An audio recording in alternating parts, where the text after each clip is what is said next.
Hello दोस्तों, आप सभी का GM nursing classes YouTube channel पर हार्दिक स्वागत है। जैसा कि आप सभी लोग जानते हैं, हमने तीन सब्जेक्ट की क्लासें डालने का वादा किया था आपसे। तीन सब्जेक्ट में applied anatomy and physiology, BSc nursing first semester subject and BSc nursing second semester subject applied nutrition and BSc nursing third semester applied microbiology. ये क्लासेस आएंगे, आपके कंप्लीट सिलेबस करवाया जाएगा। टाइम पर आपका एग्ज़ाम से पहले पहले आपका सिलेबस कंप्लीट हो जाएगा, तो आप इस जुड़े रहे। और यदि आपको कोई भी डाउट रहे या फिर इन क्लासेस का पीडीएफ चाहते हो, तो आप टेलीग्राम चैनल को ज्वाइन कर सकते हैं। टेलीग्राम चैनल का लिंक डिस्क्रिप्शन बॉक्स में है और व्हाट्सअप नंबर भी है, जिससे आप डाउट भी पूछ सकते हो। कभी भी आप डाउट पूछ सकते हो, आपके डाउट क्लियर करवाया जाएगा। आज हम स्टार्ट करने जा रहे हैं माइक्रोबायोलॉजी की फर्स्ट यूनिट, जिसका नाम है introduction of microbiology. Unit start करने से पहले एक मोटिवेशन शायरी है। रख हौसला वो मंजर भी आएगा, प्यासे के पास चलकर समंदर भी आएगा। यूं तक हार कर ना बैठ मंजिल के मुसाफिर, तुझे मंजिल भी मिलेगी और मिलने का मजा भी आएगा। ये शायरी को अपने दिल और जहन में बिठा लो। और अब स्टार्ट करते हैं अपन अपनी यूनिट का अपनी यूनिट को स्टार्ट करते हैं। यूनिट का नाम है इंट्रोडक्शन टू माइक्रोबायोलॉजी। माइक्रोबायोलॉजी का अर्थ है माइक्रो मतलब स्मॉलर टू स्मॉल। माइक्रो मतलब स्मॉलर या टू स्मॉल, और बायोलॉजी मतलब science of living organism.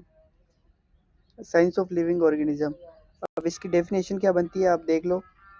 Definition of microbiology: the scientific study of living organism under the microscope, also known as microbiology.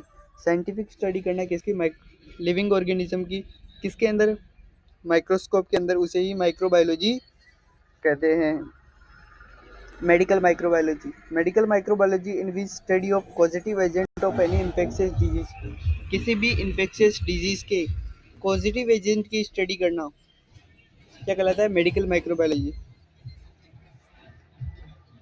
किसी भी infectious disease के positive agent की study करना medical microbiology कहलाता है। एग्जाम्पल क्या है इसके अंदर? एग्जाम्पल है कोलेरा। कोलेरा का कौन सा बैक्टीरिया कॉज करता है कोलेरा को? Vibrio cholera. नेक्स्ट हेडिंग है माइक्रो ऑर्गेनिज्म या फिर पैथोजेंस या फिर पॉजिटिव एजेंट। तीनों एक ही चीज़ है, आप इनमें कंफ्यूजन बिल्कुल भी ना हो। माइक्रो ऑर्गेनिज्म, पैथोजन या फिर पॉजिटिव एजेंट। दीज फैक्टर, ऐसे फैक्टर जो can cause disease and infection, जो कि डिजीज या इन्फेक्शन को कॉज करते हैं, उन फैक्टर को क्या कहते हैं? माइक्रो ऑर्गेनिज्म, पैथोजेंस या फिर पॉजिटिव एजेंट्स। जैसे एग्जाम्पल है bacteria, virus, parasites, fungal. Bacteria की स्टडी करना बैक्टीरियोलॉजी। एग्जाम्पल है माइकोबैक्टीरियम ट्यूबरकुलार, जो कि टीबी को कॉज करता है। सेकंड माइक्रो ऑर्गेनिज्म या पैथोजन या पॉजिटिव एजेंट है वायरस की स्टडी करना वीरोलॉजी, जिसके एग्जाम्पल है corona virus, measles and rabies virus. Parasites, third micro organism का नाम है पैरासाइट, जिसकी स्टडी करना पैरासाइटोलॉजी। एग्जाम्पल है लिस्टेमिया कालाइगार कोज करता है, प्लाज्मोडियम मलेरिया कोज करता है। फोर्थ माइक्रो ऑर्गेनिज्म का नाम है फंगल, जिसकी स्टडी करना माइकोसिस या फिर माइकोलॉजी। एग्जाम्पल है कैंडिडा एल्बिकेंस, जो कि फंगल डिजीज कोज करता है।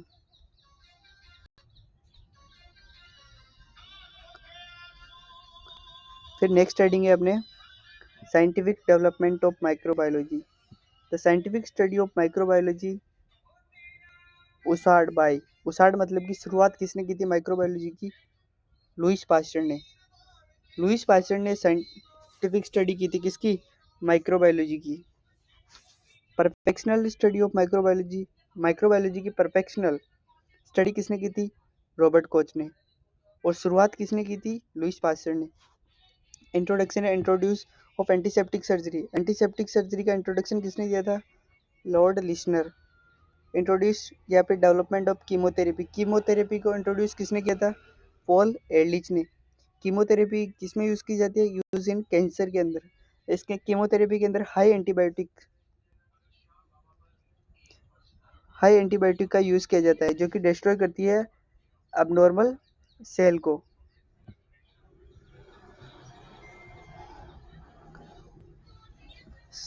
Scientist and his contribution in microbiology. Next heading है अपने साइंटिस्ट और उनका कंट्रीब्यूशन किसमें? माइक्रोबायोलॉजी में। फर्स्ट साइंटिस्ट का नाम है लुईस पास्चर। फर्स्ट साइंटिस्ट का नाम है अपने लुईस पास्चर।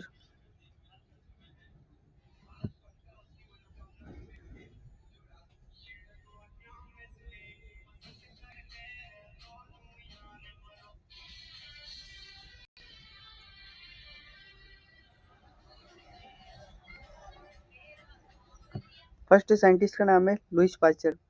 इनका बॉर्न कब हुआ था? 1822, यानी कि 1822 में इनका बॉर्न हुआ था। और इनकी डेथ कब हुई थी? 1895 में के अंदर, 1895 के अंदर। ये आपके कॉम्पिटिटिव एग्जाम का क्वेश्चन है। Louis Pasteur it is also known as father of microbiology. Father of microbiology किसे कहते हैं? लुईस पास्चर को। इंपॉर्टेंट पॉइंट है अपने, ये एक फ्रेंच केमिस्ट थे। माइक्रोबियल एजेंट फर्मेंटेशनल स्टडी भी किसने की थी? लुईस पास्चर ने। माइक्रोबायोलॉजी को स्टार्ट किसने किया था? वो भी लुईस पास्चर थे। अब इनका कंट्रीब्यूशन देख लेते हैं। इनका माइक्रोबायोलॉजी के अंदर क्या क्या कंट्रीब्यूशन था? साइंटिफिक स्टडी, मेथड या टेक्निक ऑफ बैक्टीरियोलॉजी। बैक्टीरियोलॉजी की साइंटिफिक स्टडी या फिर मेथड या फिर टेक्निक्स किसने दी थी? लुईस पास्चर ने। डेवलपमेंट या डिस्कवर ऑफ स्टरलाइजेशन मेथड और स्टरलाइजेशन टेक्निक। स्टरलाइजेशन मेथड या फिर स्टरलाइजेशन टेक्निक का डिस्कवर या फिर डेवलपमेंट किसने किया था? ये भी Lewis pasture.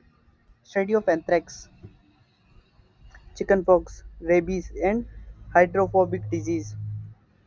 Anthrax, rabies and hydrophobic disease की स्टडी भी किसने की थी? लुईस पास्चर ने। Introduce live attenuated vaccine of disease. Live attenuated vaccine of disease किसने खोजी थी? लुईस पास्चर ने। फर्स्ट वैक्सीन किस डिजीज की बनी थी? Small pox. फर्स्ट वैक्सीन किसकी बनी थी? Smallpox. Vaccine word was coined by मतलब कि किसने यूज लिया था या फिर किसने खोज की थी? खोज किसने की थी? कोइंड की यानी कि खोज किसने की थी? लुईस पास्चर ने। और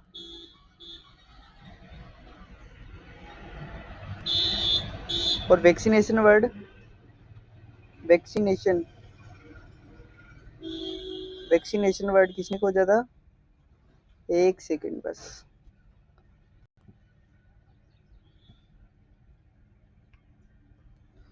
और वैक्सीनेशन किसने खोजा था?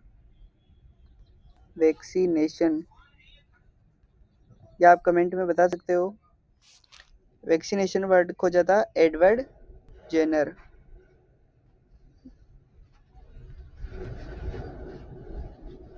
एडवर्ड जेनर ने। ये आपका इंपॉर्टेंट क्वेश्चन है। या आपके डायरेक्ट एमसीक्यू पूछा जा सकता है एग्जाम के अंदर, या फिर कॉम्पिटिटिव एग्जाम में भी पूछा जा सकता है। बहुत बार पूछा जा चुका है माइक्रोबायोलॉजी के अंदर। ये फेवरेट क्वेश्चन है, ये स्टार क्वेश्चन है। नेक्स्ट है अपने introduce all form and life of microbes. Introduced all form and life of microbes. Microbes के जीवन को किसने बताया था? ये भी लुईस पास्चर ने ही बताया था। ऑल फॉर्म या फिर लाइफ उनकी माइक्रोब्स की, ये भी किसने बताई थी? लुईस पास्चर ने। सेकंड साइंटिस्ट का नाम है जोसेफ लिस्टर। इनका बॉर्न कब हुआ था? 1827 से 1912 के अंदर इनकी डेथ हुई थी। ये क्या थे? Professor of surgery in Glasgow Royal infirmary. Professor थे किसके? सर्जरी में। प्रोफेसर थे किसके? सर्जरी के। कहाँ पर? ग्लासगो रॉयल इन्फॉर्मेसी के अंदर।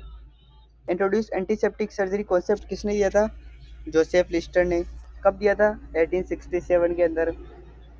आफ्टर एनी सर्जिकल प्रोसीजर, किसी भी surgical procedure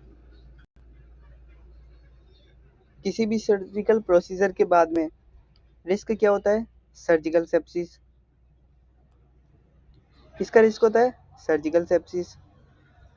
surgical sepsis surgical sepsis क्या होता है? Infection occur at surgical site, यानी कि जहाँ पर सर्जरी हुई है उस साइट पर इन्फेक्शन प्रेजेंट होना।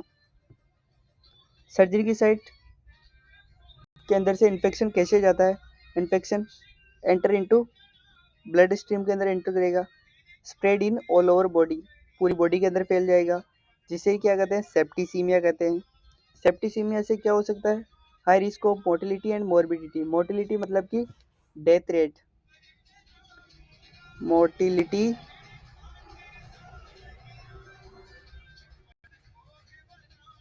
Death rate.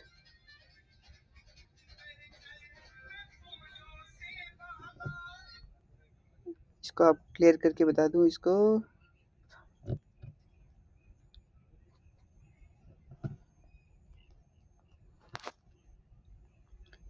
Mortality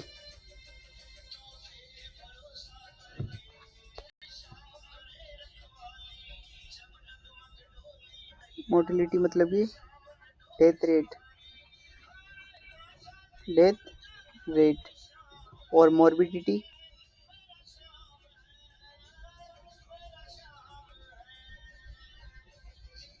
disease rate.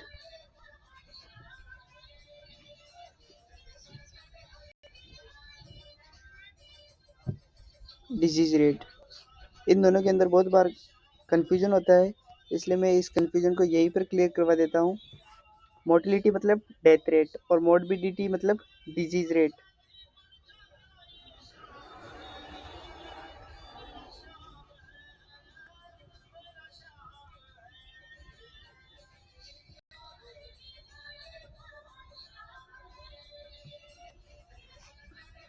हम कहाँ पर थे? सेप्टिसीमिया। सेप्टिसीमिया की वजह से क्या हो जाता है? सेप्टिसीमिया की वजह से क्या हो जाता है? High risk of mortality and morbidity rate बढ़ जाती है। कॉन्सेप्ट ऑफ एंटीसेप्टिक सर्जरी का कॉन्सेप्ट किसने दिया था? जोसेफ लिस्टर साहब ने। इन्हें क्या कहते हैं? Father of father of antiseptic surgery भी किसे कहते हैं? Joseph Lister. थर्ड साइंटिस्ट का नाम है रॉबर्ट कोच। इनका इनका जन्म हुआ था 1843 और इनकी डेथ कब हुई थी? 1910 के अंदर। ये कहते हैं जर्मन जनरल प्रैक्टिशनर थे। इन्हें फादर ऑफ बैक्टीरियोलॉजी भी कहते हैं, क्योंकि इन्होंने बैक्टीरिया की स्टडी किसने की थी? रॉबर्ट कोच ने। कॉन्सेप्ट भी दिया था किसने? रॉबर्ट कोच ने। बैक्टीरिया की स्टडी और कॉन्सेप्ट दिया था रॉबर्ट कोच ने। एग्जाम्पल जैसे कि माइकोबैक्टीरियम ट्यूबरकुलाई, इसकी खोज की थी रॉबर्ट कोच ने, इसलिए इसका नाम कोच डिजीज भी कहते हैं। माइकोबैक्टीरियम कौन सी डिजीज कोच करता है? टीबी। अब रॉबर्ट कोच का कंट्रीब्यूशन देख लेते हैं। रॉबर्ट कोच का कंट्रीब्यूशन देख लेते हैं। परफेक्ट मेथड या फिर technique of bacterial strain description study of bacteria. Bacteria की परफेक्ट मेथड, बैक्टीरिया की डिस्क्रिप्शन स्टडी किसने की थी? रॉबर्ट कोच ने। Introduce culture media for bacteria, bacteria के लिए कल्चर मीडिया को इंट्रोडक्शन किसने दिया था? रॉबर्ट कोच ने। कल्चर मीडिया क्या होती है? Grow and clear identification of bacterial strain, bacteria को क्लियर आइडेंटिफाई करने के लिए उनकी ग्रोथ करवाई जाती है। उस ग्रोथ करवाने को ही क्या बोलते हैं? कल्चर मीडिया कहते हैं। उसको क्या बोलते हैं? Culture media. स्टनिंग टेक्निक्स भी किसने दी थी? बैक्टीरिया की स्टनिंग टेक्निक्स का भी इंट्रोडक्शन किसने दिया था? रॉबर्ट कोच ने। एसिड फास्ट स्टनिंग, एग्जाम्पल है acid fast staining, gram stunning.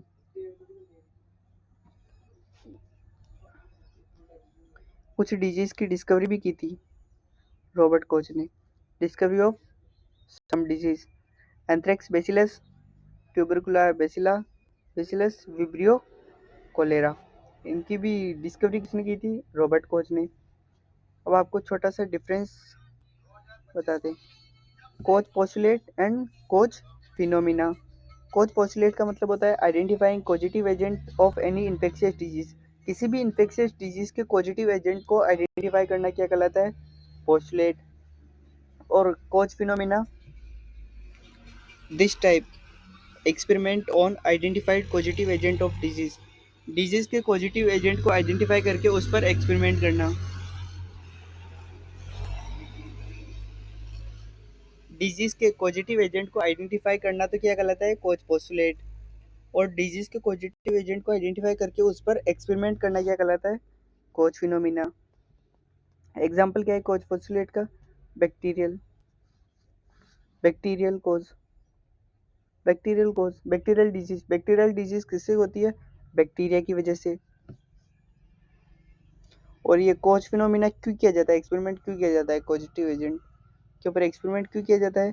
To check hyper sensitivity reaction को चेक करने के लिए। अपना फोर्थ साइंटिस्ट का क्या नाम है?